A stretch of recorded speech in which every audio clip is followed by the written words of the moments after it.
မနေ့ကဂုတ်ကြီးပင်နာတီလွဲတော့လှောင်ဖို့ပြင်နေတဲ့ကောင်တွေအချိန်အောင်မရလိုက်ဘူးလူတိုင်းမသွင်းနိုင်တဲ့ကန်ချက်နဲ့ဂိုးသွင်းပြလိုက်တယ်အရက်မတောက်ဘူးတက်တူးမထိုးဘူး40လဲကြော်ပြီးထပ်ပြီးတက်တေပြစရာမရှိတော့တော့သူ့အလုပ်သူလုပ်နေတော့ဒါမှဂုတ်အစ်စ်ကွာငါတို့အသင်းကဂိုးဓမာရှေ့လက်နောက်တန်းနီးပြပါမကြမ်းအနီယူပြီးပြီပရိသတ်ကိုနီးဖို့ပဲကြံ့တော့တယ်အသင်းလိုကပါချိန်လိုက်ပြီ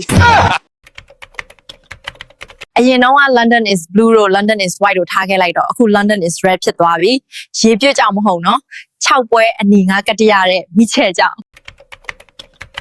ပြောရအောင်မယ် forex ကိုတရေကြမလို့ဖြစ်နေတာတော်သေးတယ်ဂါနာဂျိုကိုထုတ်လိုက်မှပဲချက်ချင်းဂိုးရသွားတာ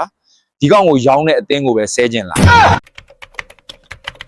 ငါစက်ထဂိုးနဲ့ဂိုးသွင်းအများဆုံးလူနော်ပြောချင်တာအဲ့ဒီဂိုးတွေမှာပင်တီတစ်လုံးမှမပါဘူးပင်နာတီတွေကြီးသွင်းမှထိတ်ရောက်တဲ့ကောင်တွေတီးဖို့3ပွဲဆက်ရှုံးတဲ့အသင်းနဲ့2ပွဲဆက်တစ်ခါမှမနိုင်ဘူးတဲ့အသင်းအရှုံးပြီး2ရောက်ရဲ့ပွဲမှာဖုန်းကင်မဲ့ပဲဟာဘာလို့ဖြစ်မလဲစောင့်ကြည့်လိုက်ကြစို့